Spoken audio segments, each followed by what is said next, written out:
ہزار داستان ایپیسوڈ 15۔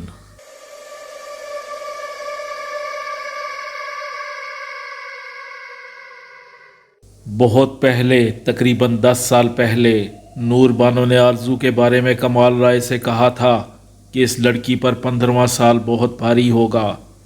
بس اتنا ہی کہا تھا، یہ نہیں بتایا تھا کہ کیا ہوگا۔ پھر اس کے بعد نور بانو سے کئی ملاقاتیں ہوئی تھیں، لیکن اس سلسلے میں نور بانو نے مزید کچھ بتایا تھا اور نہ ہی کمال رائے نے اس سے کوئی استفسار کیا تھا، اور قیامت کا سال آ پہنچا تھا۔ یہ بات اب کمال رائے کے حافظے سے محو ہو چکی تھی۔ اب کوئی نہیں جانتا تھا کہ 15واں سال اس حسین لڑکی پر کیا قیامت ڈھائے گا۔ کمال رائے آرزو کی سالگرہ بہت دھوم دھام سے کیا کرتا تھا۔ آرزو کی ڈھیر ساری سہیلیوں کے ساتھ نفیسہ بیگم اور مائرہ ضرور شریک ہوا کرتی تھیں۔ دیگر خاندان کے لوگ بھی آتے تھے۔ آرزو کی 15ویں سالگرہ اب زیادہ دور نہ تھی۔ ایک دن کیا ہوا، یہ سالگرہ سے بہت پہلے کی بات ہے۔ اردو ایڈوانس کا پیریڈ تھا۔ میڈم بڑے انہماک سے غالب کی غزل پڑھا رہی تھیں کہ کلاس کے دروازے پر ایک دم شور سا ہوا۔ کوئی لڑکی سانپ سانپ کہتی ہوئی بھاگی۔ جب سانپ سانپ کی آواز آرزو کے کان میں پڑی تو ایک دم اس کی کیفیت بدل گئی۔ اس کے جسم میں ایک کرنٹ سا دوڑ گیا۔ وہ بڑی دلچسپی سے غالب کے اشعار کی تشریح سن رہی تھی کہ اب وہ بے اختیار اپنی سیٹ سے اٹھی اور میڈم سے باہر جانے کی اجازت لیے بغیر دوڑتی ہوئی کلاس سے باہر نکل گئی۔ پھر اس نے جلد ہی برآمدے میں بھاگتی لڑکی کو جا لیا۔ اس نے اس لڑکی کے ساتھ دوڑتے ہوئے کہا، کیا ہوا، مجھے بتاؤ، کہاں ہے سانپ؟ وہ لائبریری میں، اس لڑکی نے بتایا۔ تم کہاں جا رہی ہو؟ آرزو نے پوچھا۔ میں پرنسپل کو بتانے جا رہی ہوں، وہ بولی۔ آرزو نے اس لڑکی کا ہاتھ پکڑ کر روک لیا اور اسے لائبریری کی طرف گھسیٹتی ہوئی بولی، آؤ میرے ساتھ۔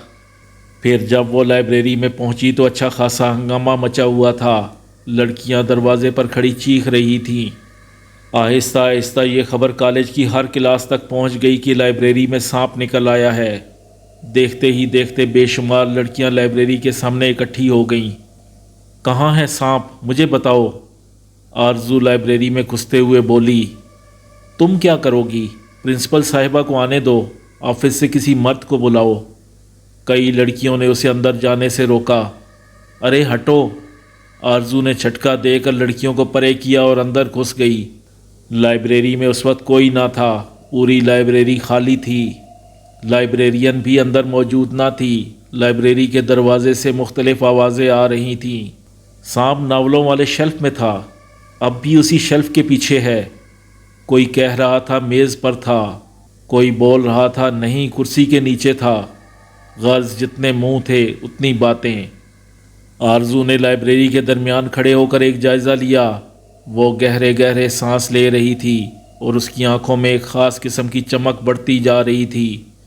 وہ اپنی گردن کو اس طرح آہستہ آہستہ گھما رہی تھی جیسے کتابوں اور الماریوں میں چھپے سانپ کو دیکھنے کی کوشش کر رہی ہو۔ پھر وہ اچانک ہی اسے نظر آ گیا۔ وہ آرزو کے لائبریری میں آتے ہی شیلف کے پیچھے سے باہر نکل آیا تھا اور فرش پر تیزی سے رینگتا ہوا اس کی طرف بڑھ رہا تھا۔ دروازے پر کھڑی لڑکیوں کی نظر جب آرزو کی طرف بڑھتے ہوئے سانپ پر پڑی تو سب کی چیخیں نکل گئیں۔ وہ بلند آواز میں کہہ رہی تھیں، آرزو بھاگ کر واپس آ جاؤ، وہ تمہیں کاٹ لے گا۔ لیکن آرزو کو اب کوئی آواز سنائی نہیں دے رہی تھی۔ سانپ کو دیکھ کر اس پر جیسے جنون طاری ہو گیا تھا۔ اچانک اس کا بچپن اس کے سامنے آ گیا۔ وہ سرخ اینٹوں کے فرش پر دوڑتی پھر رہی تھی اور چھوٹے بڑے سانپ اس کے آس پاس گھوم رہے تھے۔ وہ جس سانپ کو چاہتی ہاتھ میں پکڑ لیتی۔ پھر وہ سانپ رینگتے رینگتے رک گیا۔ اس نے اپنا رخ تبدیل کر کے کنڈلی بنائی اور پھن پھیلا کر آرزو کو دیکھنے لگا۔ وہ آرزو سے چند قدم کے فاصلے پر تھا۔ آرزو نے غصے سے اس کی طرف دیکھا اور بے اختیار اس کی طرف بڑھی اور ڈانٹ کر بولی، شرم نہیں آتی، لڑکیوں کو ڈراتا ہے؟ وہ ایک کالے رنگ کا 2-2.5 فٹ کا عام سانپ تھا۔ نہ جانے کہاں سے پھٹکتا ہوا اس طرف آ نکلا تھا۔ آرزو کو دیکھ کر وہ چومنے سا لگا تھا۔ اس کی بات کا کوئی اثر نہ لیا۔ وہ بڑی دلچسپی سے آرزو کو دیکھ رہا تھا۔ پھر اس نے اپنا پھن زمین پر رکھا اور بڑی تیزی سے سرسراتا ہوا ایک طرف چلا۔ یہی وقت تھا جب اس سانپ پر قابو پایا جا سکتا تھا۔ کوئی تصور بھی نہیں کر سکتا تھا کہ آرزو ایسا کر گزرے گی۔ اس بات کا اس سانپ کو بھی اندازہ نہ تھا کہ آرزو کسی چیل کی طرح اس پر چپٹے گی اور اسے دم سے پکڑ کر اٹھا لے گی اور اس کو اتنا موقع بھی نہ دے گی کہ وہ پلٹ کر اس کے ہاتھ پر کاٹ سکے۔ آرزو نے پلک چپکتے ہی اس کی دم پکڑ کر اٹھایا اور ایک خاص انداز سے اسے جھٹکا دیا۔ اس جھٹکے نے اس کا جوڑ کھول دیا۔ وہ پلٹ کر حملہ کرنے کے قابل نہ رہا۔ پھر اس نے بڑی سرعت سے سانپ کو زمین پر پٹکا اور اپنا جوتا اس کے پھن پر رکھ کر اسے اچھی طرح رگڑ دیا۔ اس سانپ میں جوڑ ٹوٹنے کے بعد جو رہی صحیح جان تھی وہ پھن کچلنے کے ساتھ ہی نکل گئی۔ پھر آرزو نے اس مردہ سانپ کو دم سے پکڑ کر اٹھا لیا اور بڑے اطمینان سے دروازے کی طرف بڑھی۔ لڑکیاں پھٹی پھٹی آنکھوں سے اسے دیکھ رہی تھیں۔ جب وہ دروازے کے نزدیک آئی تو لڑکیاں چیختی ہوئی بھاگیں۔ اس اثناء میں پورا کالج کلاسیں چھوڑ کر میدان میں جمع ہو گیا تھا۔ پرنسپل صاحبہ بھی ہانپتی کانپتی پہنچ گئی تھیں۔ جب انہوں نے آرزو کے ہاتھ میں سانپ دیکھا جسے وہ رسی کی طرح لہراتی ہوئی لا رہی تھی تو وہ سکتے میں رہ گئیں۔ آرزو کے اس کارنامے پر انہیں یقین نہ آیا، لیکن جو کچھ تھا ان کے سامنے تھا۔ بہت سی لڑکیاں اس واقعے کی چشمدید گواہ تھیں، پھر کیوں کر کوئی انکار کرتا؟ آرزو پہلے ہی پورے کالج میں چاہی جانے والی لڑکی تھی۔ اس واقعے نے اسے شہرت کی بلندیوں پر پہنچا دیا۔ ساتھ ہی یہ بھی ہوا کہ کچھ لڑکیاں اس سے ڈرنے بھی لگیں۔ بعض وقت اس کی آنکھوں میں ایک پراسرار سی چمک پیدا ہو جاتی تھی۔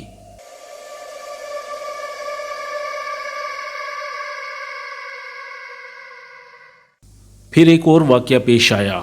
یہ آرزو کی سالگرہ سے چند روز قبل کی بات ہے۔ دلدار اور سروری اس بنگلے کے پرانے ملازمین تھے۔ ان کی ایک بیٹی تھی ستارہ، اور بھی کئی بچے تھے، لیکن ستارہ تقریباً آرزو کی ہم عمر تھی۔ وہ ایک نفاست پسند لڑکی تھی۔ آرزو اسے بہت پسند کرتی تھی۔ وہ اسے ملازمہ کم سہیلی زیادہ سمجھتی تھی۔ اس بنگلے میں پچھلی جانب دیوار پر رات کی رانی کی بیل چڑھی ہوئی تھی۔ وہ خاصی گھنی تھی۔ رات کو اس کی خوشبو پورے بنگلے میں پھیل جاتی تھی۔ بنگلے کے پچھلی جانب ایک خوبصورت لان اور اس کے اطراف میں پھولوں کے پودے لگے ہوئے تھے۔ اس لان پر مخملی گھاس اگی ہوئی تھی۔ چاندنی رات میں اس گھاس پر آرزو کو ٹہلنے کا بڑا شوق تھا۔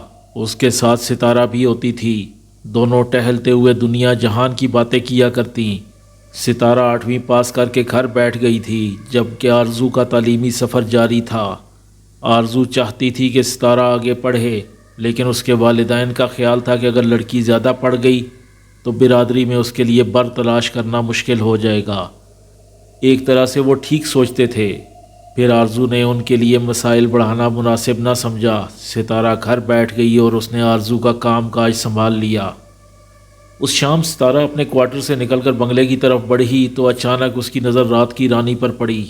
اس کی جڑ میں اسے ایک سنہرا چمکیلا سانپ نظر آیا۔ وہ سرسراتا بیل پر چڑھ رہا تھا۔ سانپ دیکھ کر وہ سرپٹ بھاگی۔ اس کی ماں کچن میں چائے تیار کر رہی تھی۔ وہ بھاگتی ہوئی کچن میں پہنچی اور سروری کو بتایا، اماں رات کی رانی پر سانپ ہیں۔ سانپ؟ سروری جو چولہے پر چائے کی کیتلی اتار رہی تھی، اس کا ہاتھ کپ کپ آ گیا۔ ارے کیا کہہ رہی ہے تو؟ اماں سانپ میں نے خود دیکھا ہے۔ اچھا چل آ میرے ساتھ۔ سروری چائے چھوڑ کر باہر جانے لگی۔ اماں ابا کو ساتھ لے چلو، مجھے ڈر لگتا ہے۔ ارے آ تو، تیرا باپ کون سا بہادر ہے، اسے تو کتے کی شکل دیکھ کر کپ کپی چھوٹ جاتی ہے۔ سروری اس کا ہاتھ پکڑتے ہوئے بولی، آ تو میرے ساتھ۔ جب وہ دونوں ماں بیٹی بنگلے سے باہر نکل کر پچھلی جانب گئیں اور انہوں نے رات کی رانی پر نظر دوڑائی تو وہاں کوئی سانپ نظر نہ آیا، البتہ ایک عجیب سی خوشبو پھیلی ہوئی تھی، اور یہ رات کی رانی کی خوشبو کے سوا تھی۔ پھر وہی سانپ سروری کو دکھائی دیا۔ وہ رات کی رانی کے پتوں میں سرسرا رہا تھا۔ سانپ دیکھ کر وہ بنگلے میں کسی کو بلانے آئی۔ سامنے دلدار نظر آیا۔ وہ اس کے ساتھ فوراً واپس گئی، لیکن اب وہ سانپ وہاں سے غائب ہو چکا تھا، البتہ وہاں خوشبو پھیلی ہوئی تھی۔ اس طرح وہ سانپ مختلف ملازمین کو مختلف وقتوں میں دکھائی دیتا رہا۔ ڈرائیور لال محمد اسے دیکھ کر اپنے کوارٹر سے لاٹھی نکال کر لایا لیکن وہاں سانپ نہ تھا۔ لال محمد نے اس سانپ کو ادھر ادھر تلاش کیا، پودوں اور پھولوں میں دیکھا لیکن وہ کہیں نظر نہ آیا۔ البتہ ایک تیز خوشبو ضرور پھیلی ہوئی تھی جسے ڈرائیور نے رات کی رانی کی خوشبو سے تعبیر کیا۔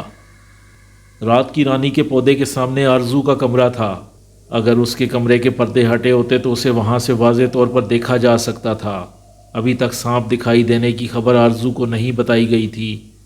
اس کے پیچھے کوئی خاص حکمت عملی نہ تھی، بس لڑکی سمجھ کر اسے اس خبر سے بچایا گیا تھا کہ کہیں سانپ نمودار ہونے کی خبر سن کر ڈر نہ جائے۔ ان ملازمین کو یہ بات بھلا کہاں معلوم تھی کہ وہ سانپوں سے ڈرنے والی نہیں، ڈرانے والی تھی۔ ایک شام اس سانپ پر کمال رائے کی بھی نظر پڑی۔ اس نے گیٹ پر موجود گارڈوں کو بلوا بھیجا، خود اس سنہرے سانپ پر نظر رکھی۔ جیسے ہی گارڈ پچھلی جانب آئے اور انہیں بتانے کے لیے اس نے ذرا نظر ہٹائی اور گارڈوں کو سمجھا کر جب اس نے دوبارہ رات کی رانی پر نظر کی تو وہ سانپ وہاں سے غائب ہو چکا تھا۔ ان گارڈوں نے دیگر ملازمین کے ساتھ مل کر پورا گارڈن چھان مارا، ایک ایک پتا ٹٹول لیا، مگر وہ سنہرا سانپ پھر کہیں نہ ملا۔ وہ غائب تھا اور ایک عجیب سی خوشبو موجود تھی۔ گھر کے ہر فرد نے اس سنہرے سانپ کو دیکھا تھا، اگر نہیں دیکھا تھا تو وہ آرزو تھی۔ جب وہ سنہرا سانپ مسلسل نظر آیا، حتیٰ کہ کمال رائے نے بھی اپنی آنکھوں سے دیکھ لیا، تو یہ واقعہ اس کے لیے باعث تشویش بن گیا۔ وہ آرزو کے بچپن کے پس منظر سے واقف تھا۔ آرزو نے وہ تمام باتیں جو اس کے حافظے میں تھیں سب اپنے باپ کے گوش گزار کر دی تھیں۔ آرزو جہاں ایک خوبصورت لڑکی تھی وہاں وہ ذہین بھی تھی۔ اس کا مشاہدہ بہت تیز تھا، ایک نظر میں بہت سی چیزوں کو سمجھ لیا کرتی تھی۔ کمال رائے نے اب ضروری سمجھا کہ سانپ نظر آنے والے واقعہ کو آرزو کے گوش گزار کر دے۔ وہ سانپ مغرب سے کچھ پہلے نظر آتا تھا۔ شام کو آرزو گھر پر نہیں ہوتی تھی، اس نے ایک ٹیوشن اکیڈمی جوائن کی ہوئی تھی، وہاں سے وہ مغرب کے بعد آتی تھی۔ یہی وجہ تھی کہ رات کی رانی پر سرسراتے سنہری سانپ پر اس کی نظر نہیں پڑی تھی، اور کسی ملازم کی یہ جرت نہیں تھی کہ وہ کمال رائے کی اجازت کے بغیر آرزو کو کچھ بتا دے۔ ستارہ کو اس کی ماں نے خصوصی ہدایت کی تھی کہ وہ اس واقعہ پر آرزو سے ہرگز بات نہ کرے۔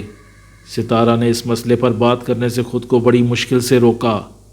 اس سانپ کی مسلسل آمد نے کمال رائے کو فکر میں مبتلا کر دیا تھا۔ اب وہ اپنی بیٹی سے اس موضوع پر بات کرنا ضروری سمجھتا تھا۔ وہ اسے ہوشیار کرنا چاہتا تھا اور اس کے دل میں یہ خواہش بھی تھی کہ ممکن ہے آرزو اس سلسلے میں کچھ جانتی ہو۔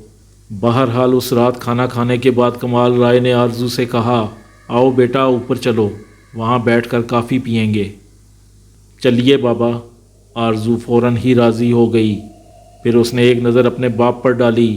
باپ کے چہرے پر کسی قسم کا کوئی تاثر نہ تھا، لیکن اوپر چل کر کافی پینے کی فرمائش خود ایک تاثر تھی۔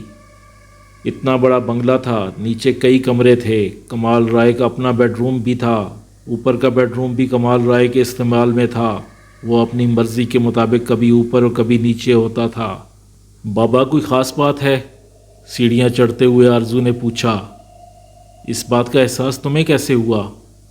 کبھی آپ نے اوپر والے کمرے میں کافی پینے کی بات نہیں کی۔ بھائی واہ، تمہاری ذہانت کو مان گئے۔ کمال رائے نے خوشی کا اظہار کیا۔ اس کا مطلب ہے کہ واقعی کوئی خاص بات ہے۔ آرزو نے کمال رائے کی طرف شوخی سے دیکھا۔ ارے نہیں بیٹا، تمہاری سالگرہ قریب ہے، سوچا اس پر بات کی جائے۔ تم کن کن کو بلانا چاہو گی؟ ذرا اوپر بیٹھ کر مہمانوں کی فہرست پر بات کریں گے۔ کمال رائے نے بات بنائی۔ بابا بات کچھ بنی نہیں، آرزو نے کمرے میں داخل ہوتے ہوئے کہا۔ ہاں بیٹا تم نے ٹھیک کہا، مجھے اصل میں جھوٹ بولنے کی عادت نہیں، آؤ تمہیں سچ بتاؤں۔ کمال رائے نے صوفے پر بیٹھتے ہوئے کہا۔ سچ؟ آرزو نے متعجب ہو کر پوچھا اور تھم سے صوفے پر بیٹھ گئی۔ بیٹا بنگلے کی پچھلی دیوار پر رات کی رانی کی جو بیل چڑھی ہوئی ہے۔ کمال رائے کہتے کہتے رک گیا۔ ہاں اسے کیا ہوا؟ آرزو نے چونک کر کمال رائے کی طرف دیکھا۔ بڑی زبردست بیل ہے، رات کو بڑی مسحور کن خوشبو پھیلتی ہے، میں رات کو اکثر وہاں ٹہلتی ہوں، چاندنی رات میں تو اس خوشبو کا لطف ہی کچھ اور ہوتا ہے۔ میں جانتا ہوں کہ تم وہاں ٹہلتی ہو، اسی لیے یہ بتانا ضروری ہو گیا ہے۔ کیا بابا، وہاں آپ نے کوئی جن ون دیکھ لیا؟ آرزو ہنسی۔ جن تو نہیں لیکن ایک سانپ ضرور دیکھا ہے۔ سانپ؟ آرزو جو صوفے پر نیم دراز ہو گئی تھی ایک دم اٹھ کر بیٹھ گئی۔ کیسا سانپ؟ وہ ایک دم سنہرا سانپ ہے، چمکتا ہوا۔ ایسا سانپ میں نے آج تک نہیں دیکھا، کمال رائے نے بتایا۔ بابا آپ نے کب دیکھا؟ آرزو نے پوچھا۔ یہ کل شام کی بات ہے، کمال رائے نے کہا۔ تو آپ نے مجھے بتایا کیوں نہیں؟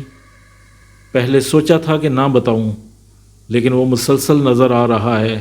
گھر کے کئی ملازم اسے دیکھ چکے ہیں، اور خطرناک بات یہ ہے کہ وہ فوراً ہی غائب ہو جاتا ہے۔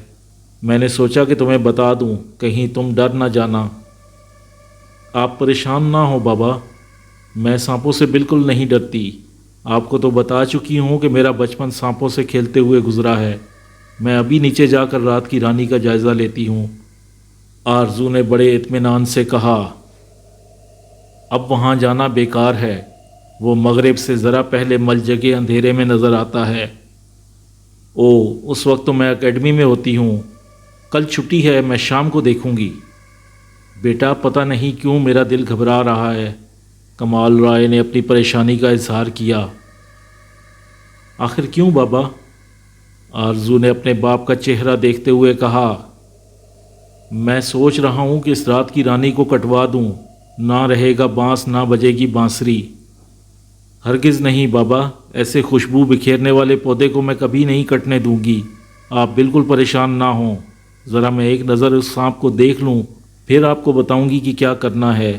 اس وقت تک آپ صبر کریں، آرزو نے تسلی آمیز لہجے میں کہا۔ مجھے کچھ نہیں ہوگا، آپ بالکل فکر نہ کریں۔ اللہ کرے ایسا ہی ہو، کمال رائے نے ٹھنڈی سانس بھری۔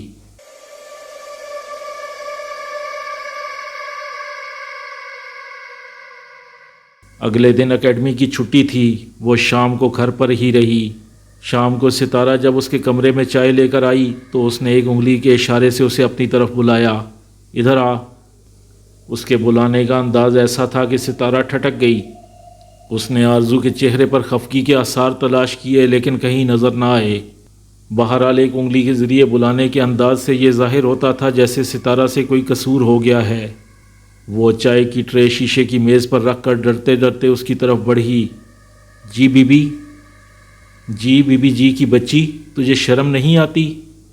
آرزو نے خفگی سے کہا۔ ہائے بی بی، کیا ہوا؟ مجھ سے کیا قصور ہوا؟ ویسے تو مجھ سے دنیا بھر کی باتیں کرتی ہے، لیکن جو بات مجھے بتانے کی تھی وہ چھپا گئی۔ تجھے شرم نہیں آتی؟ آتی ہے بی بی جی، کیوں نہیں آتی؟ تو پھر سانپ والی بات مجھے کیوں نہیں بتائی؟ بی بی ماں نے سختی سے منع کر دیا تھا۔ کیوں؟ آرزو نے پوچھا۔ مالک کا یہی حکم تھا جی، انہوں نے ماں کو ہدایت کی تھی کہ میں آپ کو کچھ نہ بتاؤں، ستارہ نے کہا۔ اب انہوں نے ہی سارا قصہ مجھے بتایا ہے، آرزو نے ہنستے ہوئے بتایا۔ وہ بتا سکتے ہیں، وہ مالک ہیں، ستارہ بولی۔ تو بھی مجھے بتا سکتی تھی، میں بھی تو تیری مالکن ہوں، آرزو نے کہا۔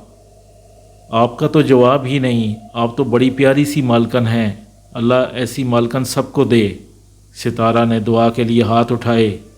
اچھا اب زیادہ بک بک نہ کر، لا مجھے چائے دے اور پھر چل میرے ساتھ۔ کہاں بی بی؟ وہ حیران ہوئی۔ ذرا باہر چل کر بیٹھیں گے، رات کی رانی کا نظارہ کریں گے، آرزو نے بتایا۔ ہائے بی بی نہیں، مجھے تو اب ادھر سے گزرتے ہوئے بھی ڈر لگتا ہے، ستارہ نے اس کی طرف چائے کا کپ بڑھاتے ہوئے کہا۔ میں چلوں گی تیرے ساتھ، ڈر کہے گا، آرزو کپ پکڑتے ہوئے بولی۔ ہائے بی بی، آپ کیا سپیرن ہو؟ ہاں اور کیا، مجھے دیکھ کر بڑے بڑے سانپوں کی سٹی گم ہو جاتی ہے۔ ہو جاتی ہوگی، اتنی پیاری جو ہو، ستارہ نے اس کی طرف بڑے پیار سے دیکھتے ہوئے کہا۔ ستارہ کچھ دیر اسے بڑی محویت سے دیکھتی رہی، آرزو چائے پیتی رہی، وہ کچھ نہ بولی۔ بی بی ایک بات پوچھوں؟ ستارہ بولی۔ ہاں پوچھو، آرزو نے کہا۔ بی بی آپ اتنی خوبصورت کیوں ہو؟